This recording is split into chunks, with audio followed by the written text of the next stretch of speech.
Amigos, estamos de vuelta aquí después de un corto receso a continuar con nuestros abordajes de la poesía universal en nuestra cátedra de poemologías.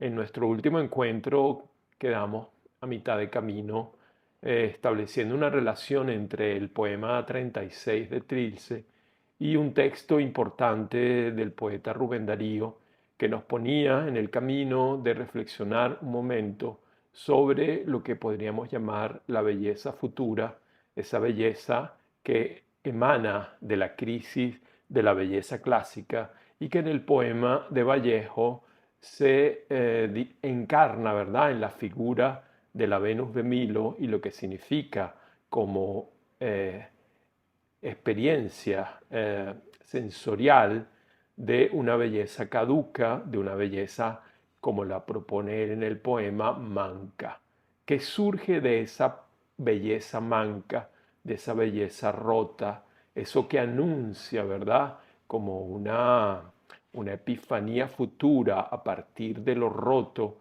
a partir de lo viejo, a partir de lo superado de la poesía o de la belleza clásica.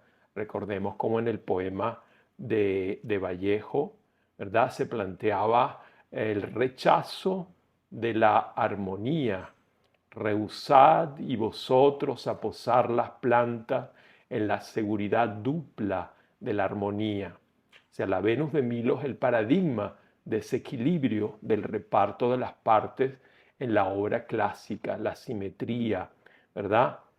Esa armonía que viene de una composición en la que el equilibrio de los elementos contribuye a dar un sentimiento de coherencia, de plenitud, de pulcritud, que es el concepto clásico de belleza.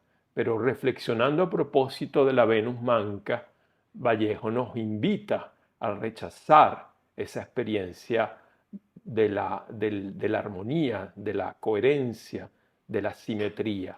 Rehusad la simetría, buen seguro, dice, interviniendo en el conflicto de puntas que se disputan en la más torionda de las justas, el salto por el ojo de la aguja. ¿Verdad? Rehusar la armonía y la simetría y atreverse a intervenir en el conflicto de esas puntas que se disputan la posibilidad de entrar por el ojo de la aguja. Ya habíamos abordado el cuerpo emblemático de esas palabras, de esa imagen de pasar, la dificultad de pasar por el ojo de la aguja, ¿verdad? Todos los que están aspirando a trascender el pasado en busca de nuevos horizontes de operación estética. Y por lo tanto es una lucha, es una pelea en la que se puede perder mucho y en la que se puede ganar mucho. Al final de ese poema hay una especie de consigna, como una especie de imperativo, ¿verdad?, que recuerda un poco las formulaciones características de los movimientos de vanguardia. Ceded al nuevo impar, potente de orfandad. Es decir, rehusar todo lo que tiene que ver con el par, con la dupla, con la simetría, el equilibrio de las partes y entregarse a la llamada de esa nueva experiencia impar, de esa nueva experiencia discontinua, incompleta, que no se sabe todavía hacia dónde se dirige y que está llena de una potencia de orfandad. Es decir, en ese vacío, en esa falta, en esa carencia, encontrar una fuerza para lo que viene. Es decir, una poesía nueva a partir de las ruinas de la poesía antigua. Darío es un cultor, en buena parte de su obra, de la poesía antigua, vamos a decirlo así. Es un modernista, un poeta que se nutre de la herencia romántica en principio, pero que también va a beber en las fuentes de la poesía francesa finisecular, en la poesía parnasiana, en la poesía decadentista, en la poesía simbolista. Y a partir de esos ingredientes él va a proponer en el contexto de la literatura en español una revolución, que es lo que luego va a recibir el nombre de modernismo entre nosotros. Él es el iniciador de ese proceso de cambio, pero su inicio como poeta es el de un poeta clásico.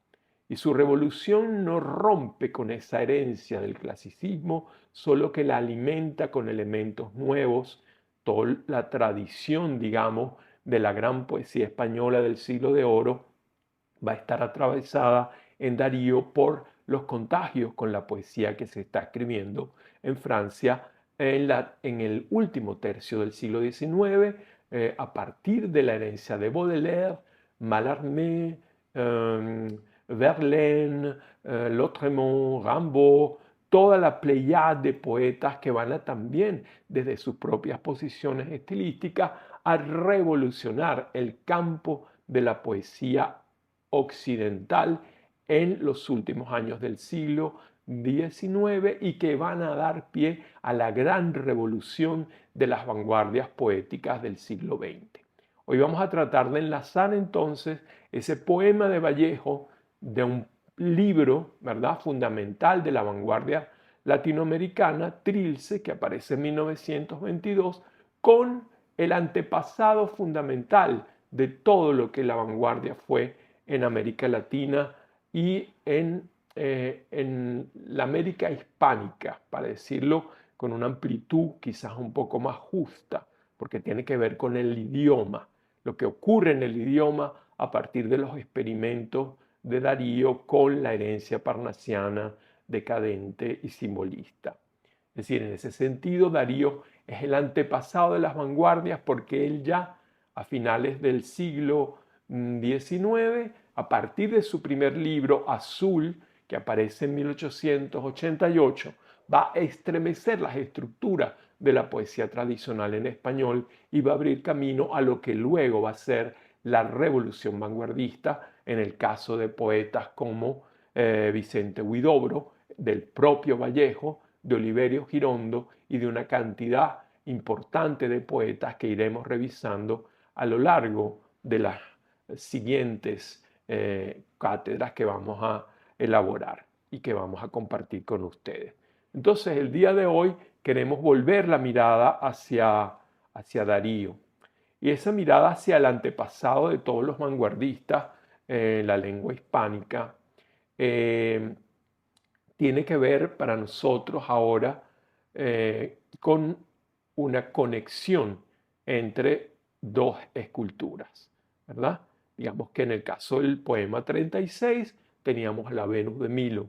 Ahora vamos a tener frente a nosotros la experiencia de Darío con el Balzac de Rodin, esa escultura peculiar que él va a encontrar en su visita a la Exposición Universal de París en el año 1900. Al comenzar su crónica sobre la Exposición Universal de París de ese año, Rubén Darío explica a sus lectores que antes de visitar la muestra de Rodin se ha preparado muy bien leyendo todo lo que del gran artista y su obra se ha publicado.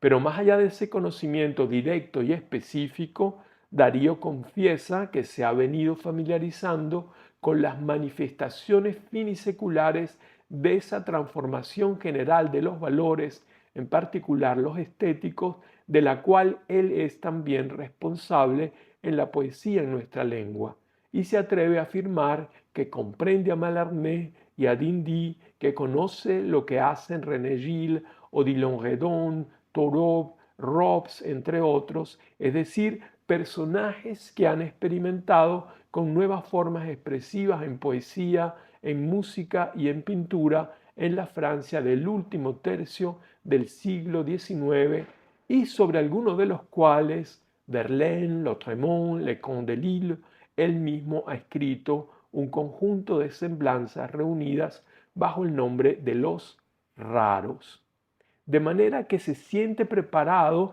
para enfrentarse a las rarezas que pudiera encontrarse al contemplar las propuestas escultóricas de Rodin. Pero al visitar las salas dedicadas a Rodin, se lleva una sorpresa y se encuentra con dos Rodines, Así tituló el fragmento de Peregrinaciones dedicado al artista, que publicó luego en forma de artículo separado, Rodin y su obra, dos Rodines. Y ahí tienen ustedes la imagen de esa escultura bizarra, sorprendente, para alguien que viene de la perfección del mundo clásico, de la perfección, ¿verdad? Del equilibrio, del reparto de las formas en el cuerpo de la Venus de Milo, frente a esta mole, ¿verdad? En la que el cuerpo no está definido, en que el rostro es también como una talladura indecisa, en la que Darío no encuentra la precisión, la armonía, la simetría, el equilibrio. Por eso queda impactado y dice, he hallado a dos Rodanes. Dice, un Rodán maravilloso de la fuerza y de gracia artística que domina a la inmediata, vencedor en la luz, maestro plástico y prometeico, encendedor de la vida, y otro Rodán cultivador de la fealdad, torturador del movimiento, incomprensible, excesivo, ultraviolento, u obrando a veces como entregado, a esa cosa extraña que se llama la casualidad.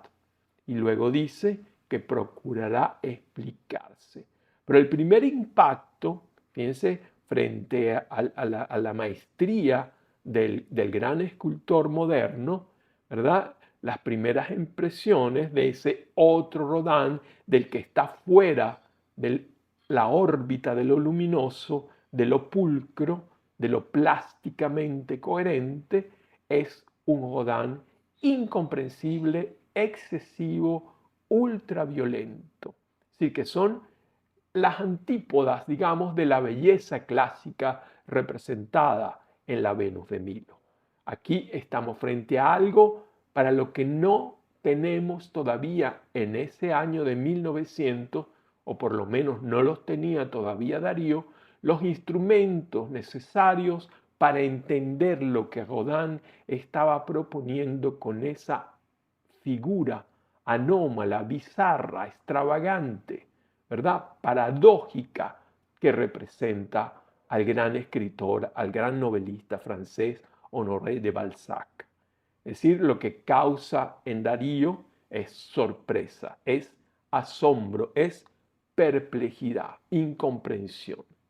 Al contemplar la mayor parte de esas esculturas, dice, rudos esbozos, larvas de estatuas, constelaciones deliberadamente inconclusas, figuras que solicitan un complemento de nuestro esfuerzo imaginativo.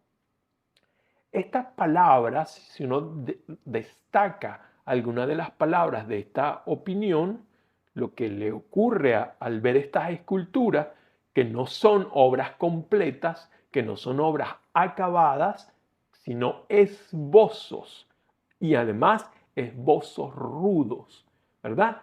Larvas de estatuas, constelaciones deliberadamente inconclusas que solicitan un complemento de nuestro esfuerzo imaginativo.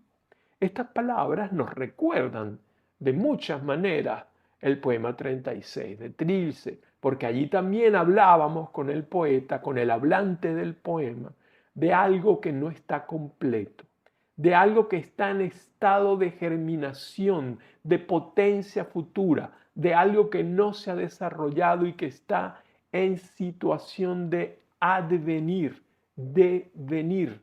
Por eso hablábamos de una situación de promesa. El poema es la constatación del fin de un modo de entender lo bello y la apertura hacia algo que todavía no se ha definido y que no ha sustituido del todo la antigua belleza, la belleza del porvenir. Una belleza que mucho después André Breton va a llamar una belleza convulsiva. La belleza del futuro, dice Breton en 1928, es una belleza convulsiva. no una belleza equilibrada, armónica, rítmica. Ya eso se está cocinando en el poema 36 de Trilce y ya se está cocinando en el Balzac de Rodin y en la forma en que Darío da testimonio del asombro frente a esa deriva de la belleza estética hacia otro horizonte de sensaciones, ¿verdad? Y de manifestaciones. Entonces, en ese momento, ese Balzac también anuncia algo que está por venir. Es algo larvario, algo que no se ha desarrollado por completo, que está inconcluso y que demanda del espectador una voluntad y una disponibilidad de complementar lo que no está, ¿verdad? De llenar los vacíos, puesto que la obra se ofrece a la mirada y a la contemplación llena de vacíos, llena de cosas apenas esbozadas.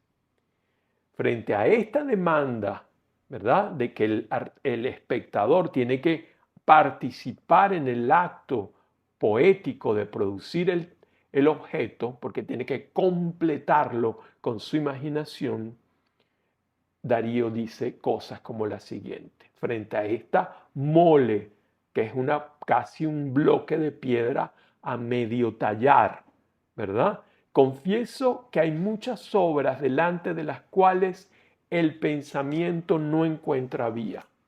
Es decir, el pensamiento no sabe cómo orientarse, qué decirle a sus lectores, porque no olvidemos que lo que le está escribiendo es una crónica sobre su visita a la Exposición Universal de 1900, artículos o crónicas que luego se publicarán en La Nación de Buenos Aires.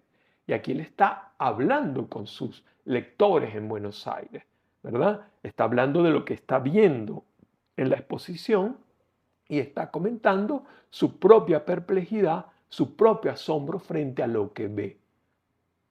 El otro Rodin que él no se espera. Él conoce el Rodin refinado, el Rodin que sigue la senda de la escultura clásica y no se esperaba este Rodin revolucionario, este Rodin subversivo.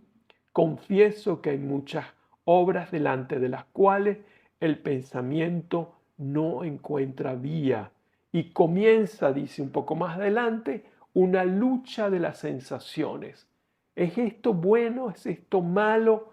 ¿En realidad me gusta? Es de Rodin, pero ¿cómo gustar de una cosa que me repele, que me repugna, que me es incomprensible, inabordable por lo que yo sé, por mi experiencia de los sentidos? ¿Cómo responder a esto? Es un poco la posición de Darío en ese momento, en 1900, frente a una propuesta estética que rompe con todas las prevenciones y las cánones que él trae consigo en su mente, lo que podríamos llamar en su episteme poética, de la manera como él compone los poemas, como él concibe el arte, y de repente hay algo aquí que le muestra un camino inusitado, un camino que además se presenta como no solamente difícil, sino temible, extraño, peligroso inclusive. Cuesta, dice, indudablemente detenerse y no pasar de modo sumario a ver la gran masa blanca, el esfíndico, perdón, es una palabra inventada por Darío, esfíngico, volumen para referirse a la calidad de esfinge de la pieza de Rodin. Ese Balzac es como una esfinge, pero no solamente porque parezca una esfinge desde el punto de vista figurativo, sino porque se presenta como algo enigmático, incomprensible, ¿verdad? No se entiende qué está proponiendo el escultor al tallar esa mole de piedra de esa manera. Siendo además que, como sabía Darío, Rodin había hecho cantidad de esbozos preliminares, ¿verdad?, de la escultura de Balzac, en el que la anatomía del cuerpo de Balzac estuvo muy bien estudiada, muy bien representada desde el punto de vista de la escultura clásica.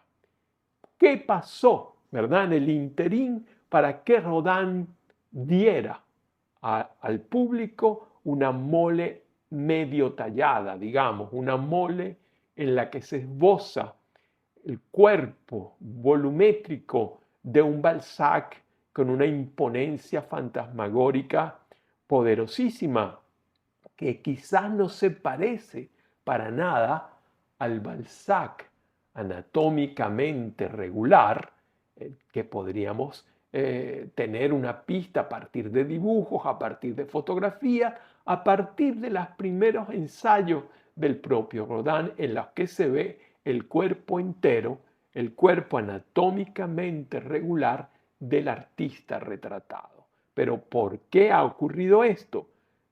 Darío no lo sabe. Está en una situación de perplejidad, ¿verdad? Ante una masa blanca, el esfíngico volumen, la piedra de escándalo, el Balzac que advertís en el centro de la sala, entronizado, dominador. O sea, las demás cosas que ha visto se quedan pequeñas, se quedan en la sombra frente a la enormidad avasalladora de ese bloque de piedra apenas tallado. Surge ante mi vista el blanco menir, dice. Miro de frente y un profundo respeto por el genial artista no contiene la vaga sonrisa que se escurre a la violenta imposición de un aspecto de foca. Deliberadas faltas de ortografía del arte, dice. Fíjense cómo las palabras o las imágenes a las que tiene que recurrir Darío para dar idea a sus lectores en Buenos Aires de lo que él está viendo. Sus lectores no están viendo una fotografía del Balzac de Rodin, él se los está describiendo a través de esa técnica peculiarísima de la escritura literaria que es la éfrasis, la manera de dar a entender un cuerpo, un paisaje, una imagen a través de las palabras. Entonces, ¿a qué recurre? A elementos que el público lector pueda compartir con él, ¿verdad? Un menhir, es decir, un monumento de piedra prehistórico, un bloque de piedra apenas tallada desde el punto de vista figurativo, que es una mole vasta de materia pura, el blanco menhir. En ese blanco menhir está encerrada la escultura del porvenir, las masas, ¿verdad?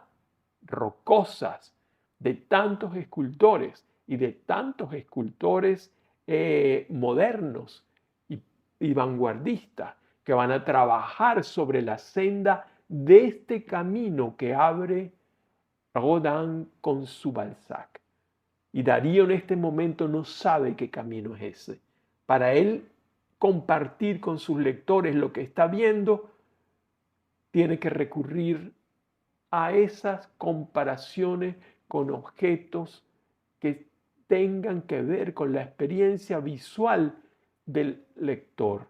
Miro de frente, y esta es quizás una de las manifestaciones más fuertes de la sorpresa de Darío, que respetando a Rodin como lo respeta, o sea, admira al artista, sin embargo no puede evitar que se le escape una sonrisa al ver en esa mole de materia vasta el aspecto de una foca. La violenta imposición de un aspecto de foca. Fíjense los elementos con los que lo compara. Una esfinge enigmática, un blanco menhir, un aspecto de foca, un animal de alguna manera informe. Deliberadas faltas de ortografía del arte, dirá. O sea, es decir, Rodin está cometiendo faltas de ortografía en el arte clásico. Es como alguien que escribe mal, con errores de ortografía. Para Darío, la ortografía es también el paradigma del orden, del ritmo, del control sobre la forma. La ortografía es el orden de la buena escritura.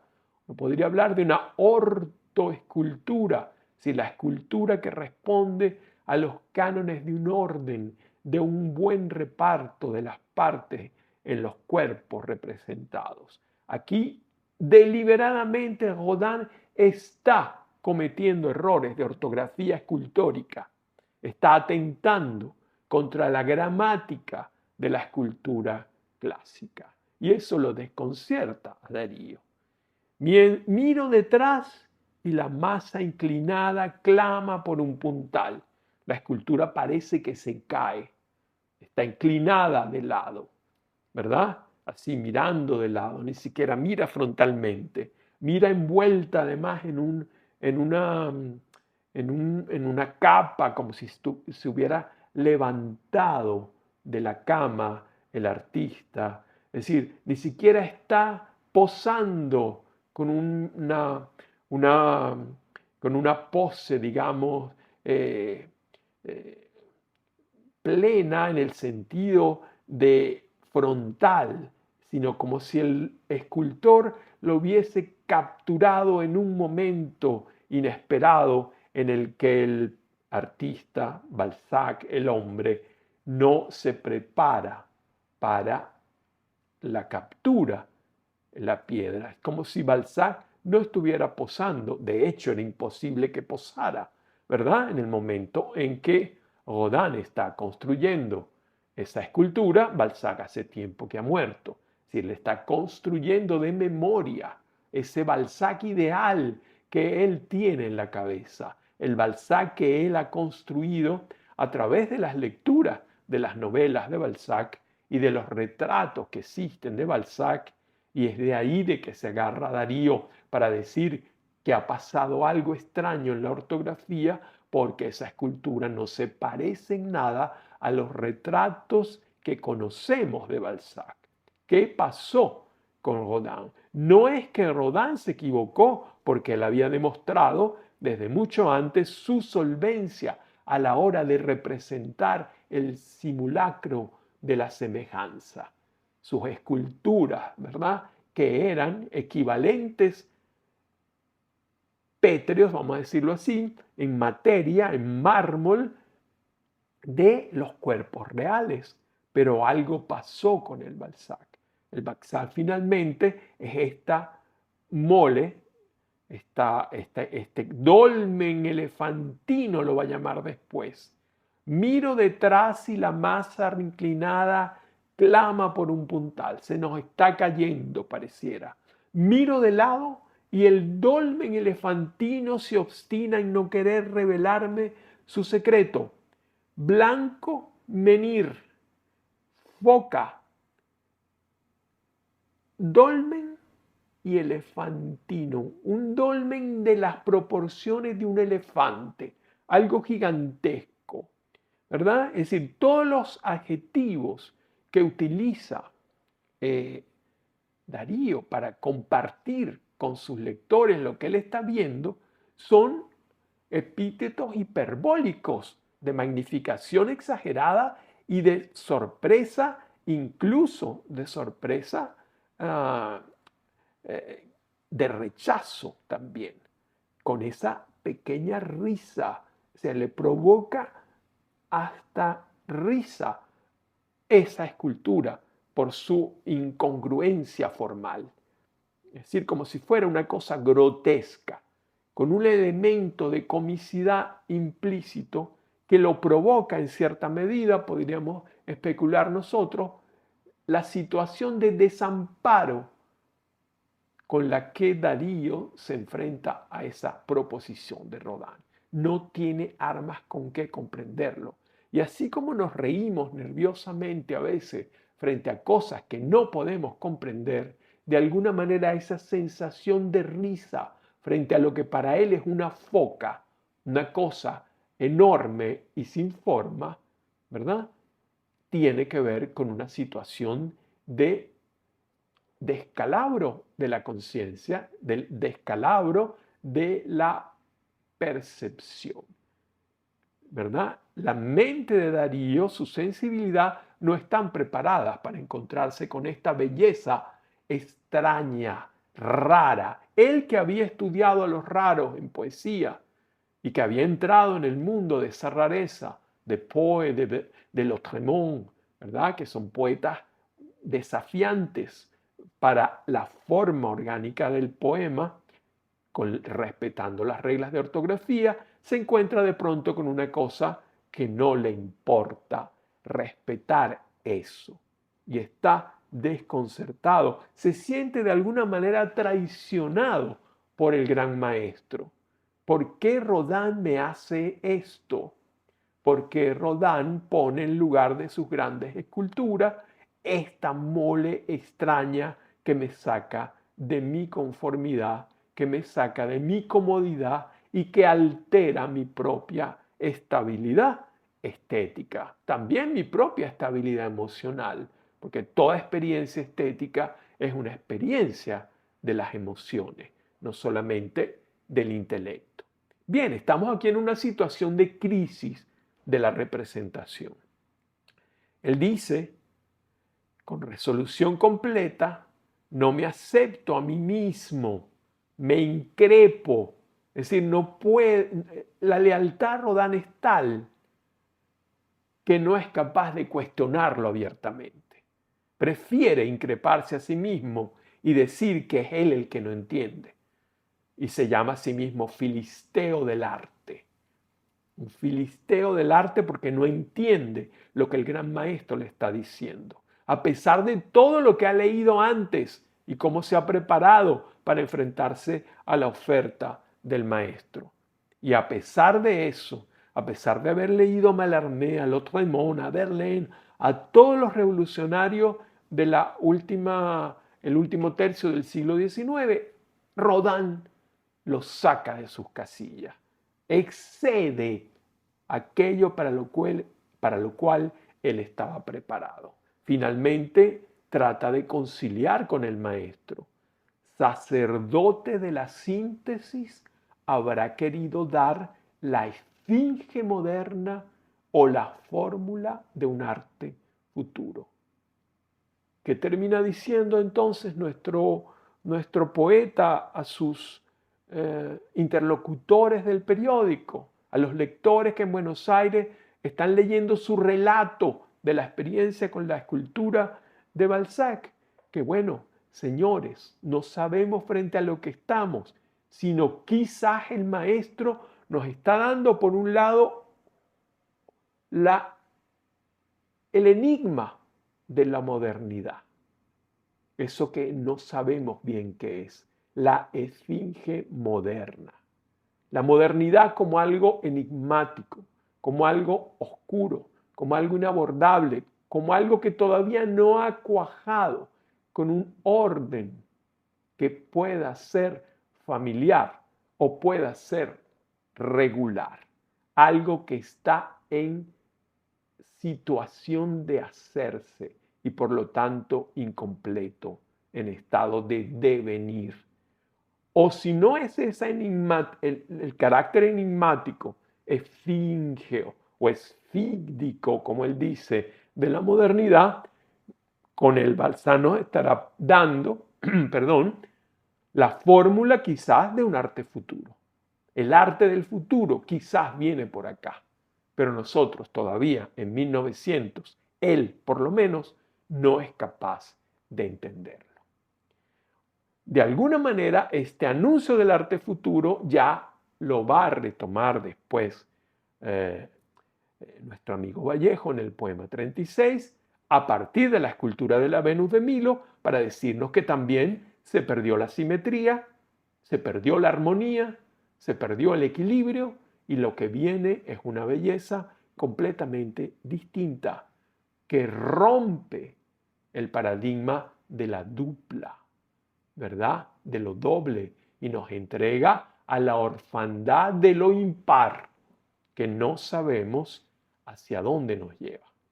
Esto abre para nosotros un campo de reflexión amplísimo, porque nos permite ahora entrar por el camino de esa esfinge moderna para tratar de calar en qué es lo que ofrece la modernidad como enigmático para la historia del arte, ¿verdad? Para la historia de la poesía en particular para nosotros, y en qué consiste la fórmula de ese arte futuro aplicado a la poesía.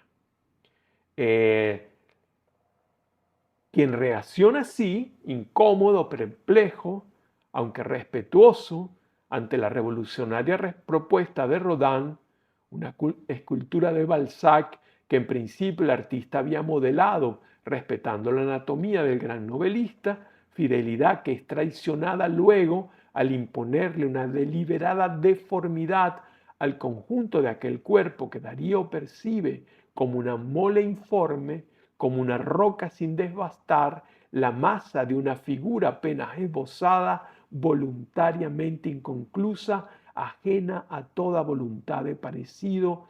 Es un poeta que ha cultivado el más esmerado ejercicio en el arte de esculpir poemas. Darío es un poeta apegado, como decíamos al principio, a la simetría, a la dupla de la armonía, al equilibrio, al buen reparto de las partes en el conjunto de un cuerpo verbal coherente, rítmico, resonante. Su ideal poético está pues en las antípodas del arte que propone Rodin en su Balzac. Está en las antípodas del arte que convoca Vallejo en el poema 36 de Trilce al interpelar a la Venus de Milo y postular un nuevo modo de belleza. Y sin embargo, respeta tanto a Rodin que asume con modestia su desconcierto y le concede al maestro el beneficio de la duda. No entiendo lo que ha intentado hacer y decir el gran escultor, pero él es más sabio que yo y tal vez lo que nos está planteando es la realidad de eso que pudiéramos llamar la esfinge moderna o la fórmula de un arte futuro. En la próxima entrega de nuestra cátedra de poemología abordaremos entonces la figura de Darío desde el doble plano del artista clásico, del artista pulcro que configura un idioma poético absolutamente armónico y absolutamente equilibrado, ¿verdad? Conmocionado por la experiencia que en 1900 le produce la figura de Rodin. Vamos entonces a explorar la poesía anterior a ese impacto, por ejemplo, en su gran libro de 1896, Prosas profanas, y avanzaremos hacia otros libros posteriores donde creemos que puede verificarse el efecto del impacto del asombro que le produjo la conmoción de contemplar en 1900 en los salones de la Exposición Universal de París aquella escultura desafiante del Balzac de Rodin.